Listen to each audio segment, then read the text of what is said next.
देखिए हमने सेक्शन 152 तो लगाया ही लगाया है, लेकिन इंटरनेशनल कॉन्स्पिरेसी उसमें है या नहीं, उस पर मैं अभी टिप्पणी नहीं कर पाऊँ, क्योंकि कल रात में जाके एफआईआर दाखिल हुई है और उस एफआईआर का भी तपास होगा और तपास में जल्दी ही वो सब चीजें निष्पन्न हो जाएंगी। इसमें एटीएस जांच कर रहा है, एनआईए भी जांच कर सकती है इस मामले की। सर एनआईए भी जांच नहीं, अभी फहीम खान तो गिरफ्तार है, तो उसका हम लोग प्रोटेक्शन वारंट ले लेंगे। सर एनआईए भी जांच कर सकती है, कितने नामजद आरोपी हैं? एनआईए जांच कर सकती है कैसे? कितने नामजद आरोपी हैं? टोटल कितने एफआईआर रजिस्टर्ड हुए?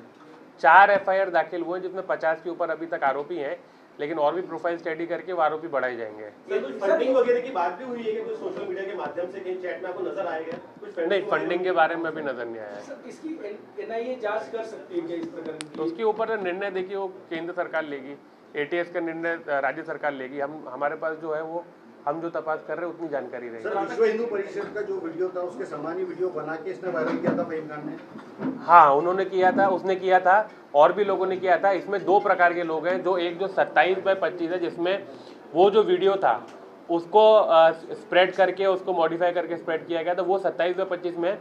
30/25 में वो लोग हैं जिन्होंने वायलेंस वाली वीडियो को स्प्रेड करके और फर्दर वायलेंस फैलाने के लिए अपील किया था। ऐसे लोग 30/25 में लिए, जिन्होंने पुराना जो औरंगजेब वाला वीडियो था उसको स्प्रेड करके कहीं ना कहीं उन्होंने वायलेंस बढ़ाया। उसको हमने उस पर देशद्रोह का कलम नहीं लगाया, देशद्रोह वाला उसमें लगाया जिसमें वायलेंस वाले वीडियो को स्प्रेड करके और फर्दर वायलेंस करने के लिए अपील की थी, उसमें लगाया। पूरे मामले में मास्टरमाइंड कह सकते हैं, उसी ने इनिशिएट किया ये पूरा? नहीं, उसमें मास्टरमाइंड है कि नहीं ये तो नहीं कह सकते, लेकिन उसमें वन ऑफ द मास्टरमाइंड बोल सकते हैं, लेकिन उसमें और भी इसमें तपास में अभी चालू है। ये क्या लगता है आपको सेंट्रल एजेंसी भी इसमें इन्वॉल्व हो सकती है, क्योंकि देश भर के दिख रहा है इसमें इन्वॉल्वमेंट? वो तो सेंट्रल गवर्नमेंट का डिसीजन है, वो सेंट्रल गवर्नमेंट उसका डिसीजन लेगी। सर फहीम खान के अलावा और कौन से लोग हैं ऐसे जिन्होंने ग्रुप को इनवाइट किया या बुलाया या? देखिए, उसमें मैं आपको ये बताना चाहता हूँ कि साइबर के क्राइम में यही डिफिकल्टी आती है कि जो एनोनिमस अकाउंट्स होते हैं, अलग अलग आईडी से होते हैं, इसकी सबकी जानकारी हमने मांगी है। जैसे ही जानकारी आएगी आज शाम तक या कल तक उन सबके नाम भी सामने आ जाएंगे। फहीम खान के सोशल अकाउंट पे कुछ आक्षेपार्ह पोस्ट मिले हैं उसके अकाउंट में, आक्षेपार्ह पोस्ट मिले हैं, वायलेंस वाले पोस्ट मिले हैं, और ये उसमें जो पोस्ट मिले हैं उसकी वजह से ये घटना हुई है और क्या कहते हैं बड़ी है, ये इसमें कहा जा सकता है। छावा फिल्म के बाद इस तरीके के पोस्ट ज्यादा किए गए क्या औरंगजेब को ग्लोरीफाई करने पे, या जिस तरीके से सल्तनत से जुदा जैसे उसको ग्लोरीफाई किया गया क्या उस फिल्म के बाद? नहीं, छावा मूवी से जुड़ा हुआ कोई भी हमारा एफआईआर में कंटेंट नहीं है। हमारा जो भी एफआईआर में कंटेंट है, पहला एफआईआर में कंटेंट है कि जो उस दिन प्रोटेस्ट हुआ, प्रोटेस्ट वाली वीडियो को जो कट करके जो वायरल किया गया और उसके बाद से जो वायलेंस हुआ, वो पहला हमारे इसमें है। और दूसरे में है जो वायलेंस हुआ, वायलेंस वाले वीडियो को स्प्रेड करके फर्दर वायलेंस हुआ, वो सेकंड वाले में है। तीसरे में है जो ऑफेंसिव कमेंट्स वगैरह किए गए इससे जुड़े हुए।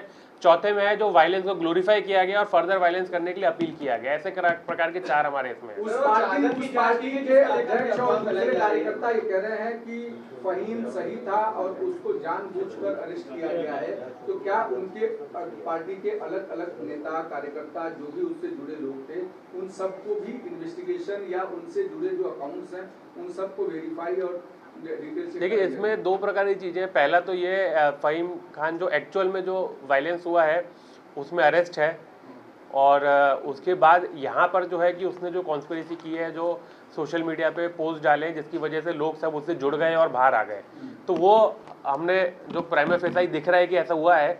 अब इसमें क्या है कि वो बाकी लोगों का क्या इन्वॉल्वमेंट है और जो उसको सपोर्ट कर रहे हैं कि वो सही बोल रहे हैं, तो वो तो ऑफकोर्स उसको क्या कहते हैं डिफेंड करने वाले लोग रहेंगे ही।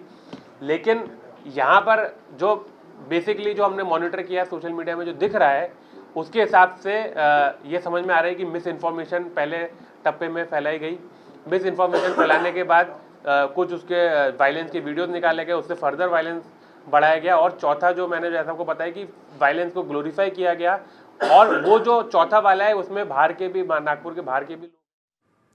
तर नागपुरातून सायबर सेलचे डीसीपी जे होते लोहित मतानी यांनी आता पत्रकार परिषद घेत महत्त्वाची माहिती दिली आहे। दंगली संदर्भात 6 जणांवरती देशद्रोहाचा गुन्हा दाखल करण्यात आलाय आणि यात अजूनही वाढ होऊ शकते ही महत्त्वाची माहिती दिली आहे। तपास सुरू आहे, त्या प्रत्येक गोष्टीची अपडेट आपल्यापर्यंत पोहोचवत राहू।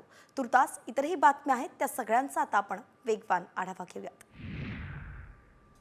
दिशाच्या मृत्यू प्रकरणी नव्यानं चौकशी करा। तिच्यावरती सामूहिक बलात्कार करून तिची हत्या करण्यात आली आहे असा आरोपच तिच्या वडिलांनी याचिकेतून केलेला आहे। यात मुंबई पोलीस आणि माजी महापौर किशोरी पेडणेकर यांनी दिशाभूल करून दबाव टाकल्याचा आरोपही करण्यात आलाय। याचिकेत आदित्य ठाकरे, सूरज पानसोली, दिनो मौर्या यांच्यासह मुंबई पोलिसांवरती गंभीर आरोप करण्यात आलेत।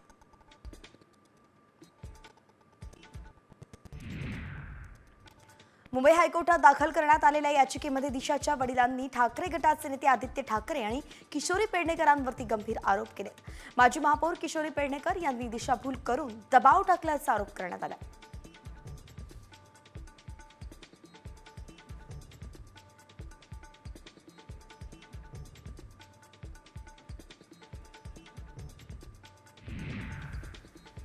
दिशा सालियन प्रकरणावरून मंत्री नितेश राणेंनी पुन्हा एकदा आदित्य ठाकरेंवरती निशाणा साधलाय। महाराष्ट्राच्या राजकारणात नवा बॉम्ब। दिशा सालियन प्रकरणी आदित्य ठाकरेंनी आमदारकीचा राजीनामा द्यावा अशी मागणी करत मंत्री नितेश राणेंनी आदित्य ठाकरेंवरती हल्लाबोल चढवलाय।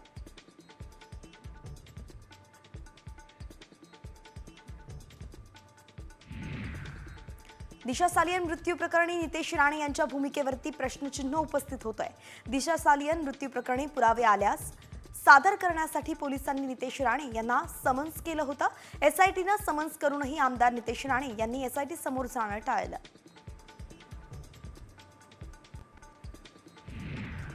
दिशा सालियन प्रकरणात मंत्री नितेश राणे आणि नारायण राणे यांच्याकडे पुरावे होते, पण तत्कालीन उद्धव ठाकरे सरकारनं ते पुरावे घेतले नाहीत। त्यामुळे या प्रकरणाची चौकशी करा अशी मागणी भाजपचे नेते प्रसाद लाड यांनी केली आहे।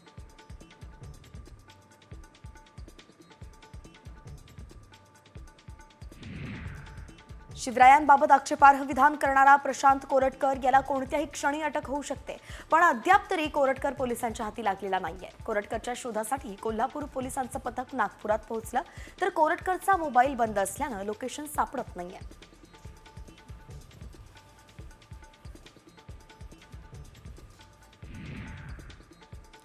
यवतमाळ जिल्हा परिषदेमध्ये मागील अनेक वर्षांपासून केंद्र प्रमुखांची पदं रिक्त आहेत। सहाय्यक शिक्षकांमधून पदोन्नतीनं ही पदं भरवण्यात यावी अशी मागणी शिक्षक संघटनांकडून वारंवार करण्यात आली होती।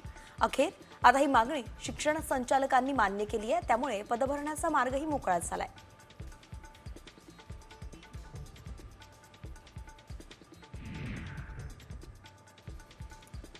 गावात स्मशानभूमीचा वाद असल्यानं महिलेचा मृतदेह तब्बल 11 तास ताटकळत ठेवण्यात आला।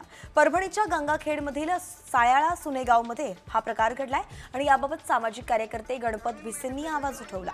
त्यानंतर तहसीलदार, पोलीस प्रशासनानं गाव गाठत वाद मिटवला आणि अंत्यसंस्कार पार पडले। मात्र हा वाद कायमस्वरूपी मिटवण्याची मागणी भिसेंनी केली आहे।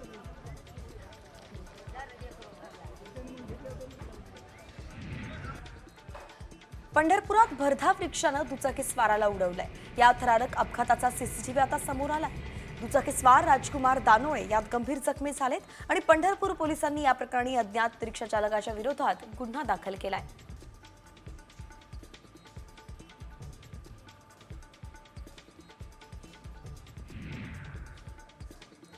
नागपूर जिल्ह्यातील सातपुडा पर्वतरांगेतील जंगलांना भीषण आग लागली आहे। एकूण 15 ते 20 किलोमीटर पर्यंत ही आग लागली आहे। गेल्या 3 दिवसांपासून डोंगरांवरती आग भडकत असल्याची माहिती आहे। आगीचं कारण अद्यापही अस्पष्ट आहे। वन विभागाच्या माध्यमातून आग विझवण्याचे प्रयत्न मात्र सुरू आहेत।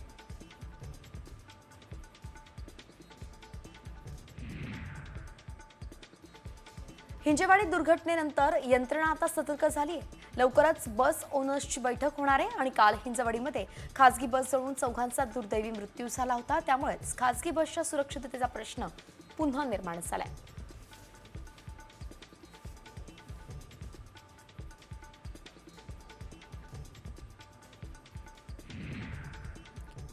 मावळच्या देहू गावात व्यापाराला लुटण्याच्या तयारीत असलेल्या 3 अट्टल दरोडेखोरांना अटक झाली आहे। या प्रकरणी देहू रोड पोलिसांनी ही कारवाई केली आहे, तर आरोपींकडून गोळ्यांनी भरलेली बंदूक, 1,31,000चा मुद्देमाल जप्त झालाय।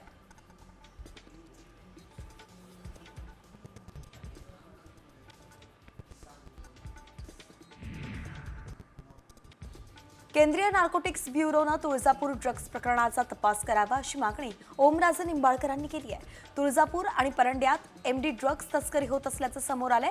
तरुण वर्गाच्या आरोग्यावरती परिणाम होऊन नव्या पिढीवरती त्याचा दुष्परिणाम दिसतोय असंही खासदार म्हणाले.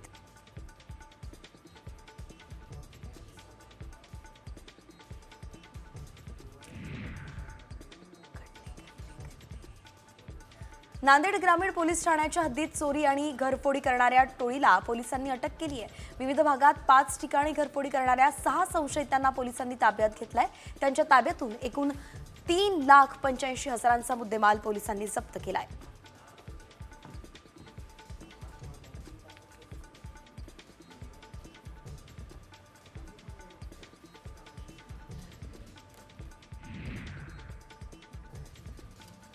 कोकणात काजूच्या हंगामाला सुरुवात झाली आहे. शेतकऱ्यांच्या काजूला 170 रुपयांचा भाव मिळतोय आणि यावर्षी काजूचं उत्पन्न घटल्यामुळे दरही चांगला मिळतोय.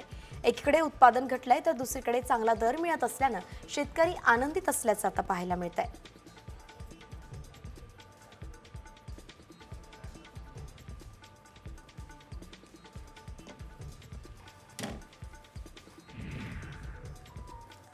सामच्या बातमीचा दणका पाहायला मिळाला आहे. हिंगोलीचा वाळू तस्कर भाऊचा माज उतरलाय.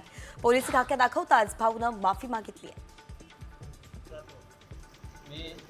हिंगोली पोलिसने मला क्वालिटीला जास्त महत्त्व दिलं जातं ना. नाशिकच्या चांदवडमध्ये पाणवठ्यांची संख्या वाढवावी अशी मागणीच वन्यप्रेमींनी केली आहे. या वनक्षेत्रात हरणांसह मोर, कोल्हे, तरस असे अनेक प्राणी आहेत. सध्या तीव्र उन्हाळा असल्यानं पाण्याचा स्रोतही कमी झालाय. वन्य प्राणी मानवी वस्त्यांकडे धाव घेऊ शकतील अशी शक्यता आता वर्तवली जाते.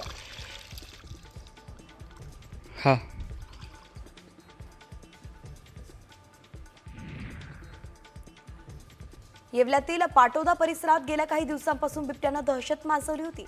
अनेक पाळीव प्राण्यांवरती हल्ले केल्यानं या परिसरात पिंजरा लावण्याची मागणी ग्रामस्थांनी केली आहे.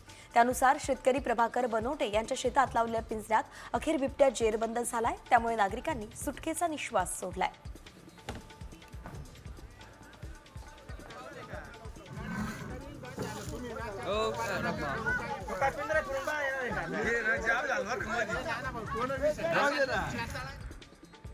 बातमी थेट मराठवाड्यातून आहे. मराठवाड्यामध्ये राहणाऱ्या प्रत्येकाची चिंता वाढवणारी आहे. मराठवाड्यात उष्णतेची लाट आलेली आहे. धाराशिवमध्ये उष्माघातानं 12 शेळ्यांचा मृत्यू झालाय. तर शेळ्यांच्या मृत्यूमुळं शेतकऱ्यांचंही मोठं नुकसान झालंय. राज्य सरकारकडे मदतीची मागणी आता केली जाते. एकंदरीतच मराठवाडा हा उष्ण प्रदेश म्हणून ओळखला जातो. उन्हाळ्यात कडक ऊन तिथे असतं, तापत असतं ऊन आणि अशात आता अगदी उन्हाळ्याच्या सुरुवातीलाच आपण पाहतोय की उष्णतेची लाट त्या ठिकाणी आलेली आहे. 12 शेळ्यांचा मृत्यू झालेला आहे. धाराशिवमध्ये ही घटना घडलेली आहे.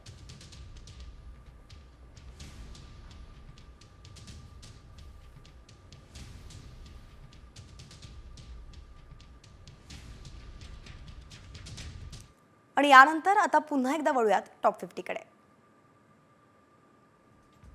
औरंगजेबाच्या कबरीची सुरक्षा मोठ्या प्रमाणात वाढवण्यात आली आहे. कुणीही आत जाऊ नये यासाठी प्रशासन आणि पुरातत्व विभागानं सुरक्षा उभारली आहे. कबरीभोवती लोखंडी उंच पत्रे लावण्यात आलेत. आठवडाभरापासून खुलताबाद इथल्या औरंगजेब कबरीच्या परिसरात पोलिसांचा कडक बंदोबस्तही पाहायला मिळतोय.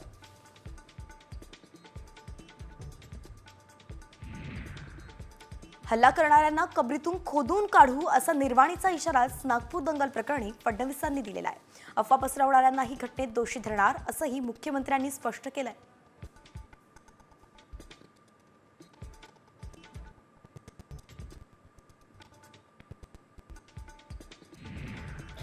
महापालिकेकडून थकीत मिळकत करासाठी आता कोणत्याही प्रकारची अभय योजना राबवली जाणार नाही. त्यामुळे मिळकतधारकांनी आपला कर आणि थकबाकी आर्थिक वर्ष संपण्यापूर्वीच भरावा, अन्यथा संबंधित मिळकतींवरती कायदेशीर कारवाई केली जाईल असा इशारा महापालिका प्रशासनानं दिलाय.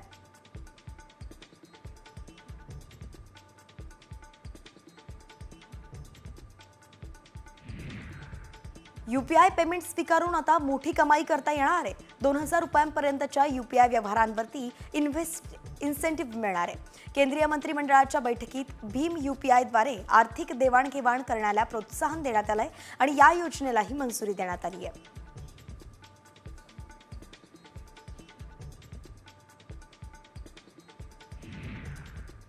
एका वृद्ध शिक्षिकेनं केलेल्या डिजिटल अटकेच्या तक्रारीवरती तत्परतेनं कारवाई न केल्याबद्दल उच्च न्यायालयानं मुंबई पोलिसांना फटकारलंय. तर डिजिटल अटक आणि सायबर फसवणुकीच्या तक्रारी गांभीर्यानं घेत नसल्याबाबत नाराजीही व्यक्त केली आहे. या तक्रारींवरती योग्य आणि तत्परतेनं कारवाई करण्याचं न्यायालयानं पोलिसांना बजावलंय.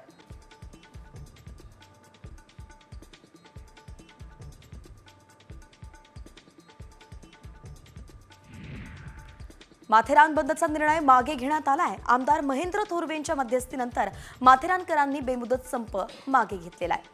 माथेरानमध्ये येणाऱ्या पर्यटकांच्या फसवणुकीचे प्रकार हे दिवसेंदिवस वाढतायत आणि हेच रोखण्याच्या मागणीसाठी मंगळवारपासून माथेरान बंदची हाक देण्यात आली होती.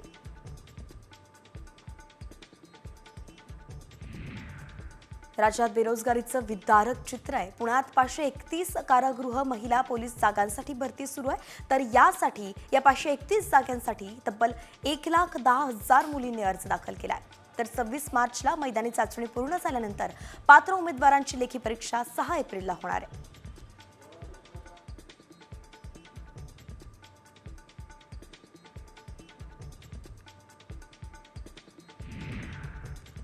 आणि आता एक मोठी बातमी आहे. विखे पाटलांसंदर्भात ही बातमी आहे. बोगस कर्ज प्रकरणामध्ये विखे पाटलांना सुप्रीम कोर्टानं दणका दिलेला आहे. विखे पाटील सहकारी साखर कारखान्याच्या 9 कोटी बोगस कर्जमाफी प्रकरणी संचालकांच्या विरोधात आता गुन्हा दाखल करण्याचे आदेशच देण्यात आले. आणि या प्रकरणात अरुण कडू यांनी तक्रार दाखल केली होती. राधाकृष्ण विखे पाटील यांनी सत्तेचा गैरवापर केल्याचाही आरोप कडूंनी केला होता.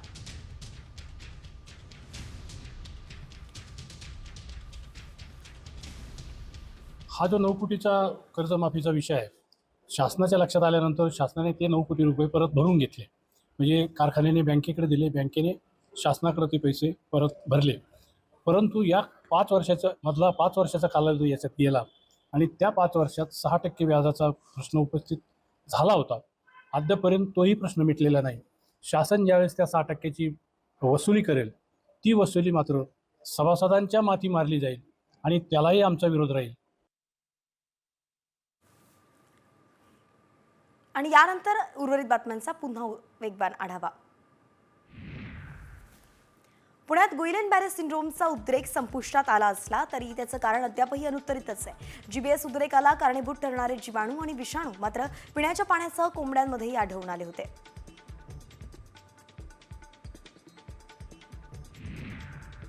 दिल्लीहून लखनौला जाणाऱ्या इंडिगो विमानाच्या सीट्समध्ये बिघाड झालेला पाहायला मिळालाय. टेक ऑफ नंतर काही वेळातच सीट्समध्ये बिघाड झाल्यामुळे नागरिकांमध्ये संतापाचं वातावरण निर्माण झालं होतं. ही सर्व घटना कॅमेऱ्यात कैद झाली असून सोशल मीडियावरती व्हायरल सुद्धा होतोय. तिकिटांच्या प्रतीक्षा यादीतून आता नागरिकांची सुटका होणार आहे. सर्वांना कन्फर्म तिकीटच मिळणार आहे. कारण जितक्या सीट्स तेवढेच तिकीट विकले जाणार अशी माहितीच रेल्वे मंत्री अश्विनी वैष्णव यांनी दिली आहे.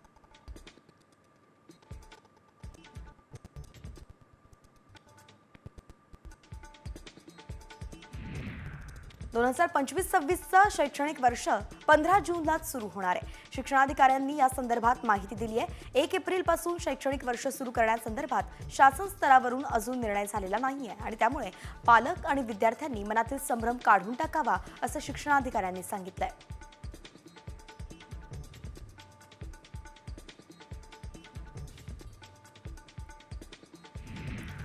सिंधुदुर्गमध्ये जिल्हा परिषद शाळांच्या शिक्षक आक्रमक झालेत. शासनाच्या संच मान्यता आदेश रद्द करण्याच्या मागणीसाठी शिक्षक भरती संघटनेचं साखळी उपोषण सुरू आहे. जिल्हा परिषद कार्यालयासमोर शिक्षक भरतीनं संच मान्यता निर्णयाविरोधात एल्गार पुकारलाय. तर या उपोषणाचा आजचा 8वा दिवस असून जोपर्यंत संच मान्यता आदेश लागू होत नाही तोपर्यंत उपोषण सुरूच ठेवण्याचा निर्णय संघटनेनं घेतलाय. आज आपण नंतर घरी गेल्यावर म्हणतो आपलं हे हा अन्याय होतोय तो अन्याय होतोय, हे फक्त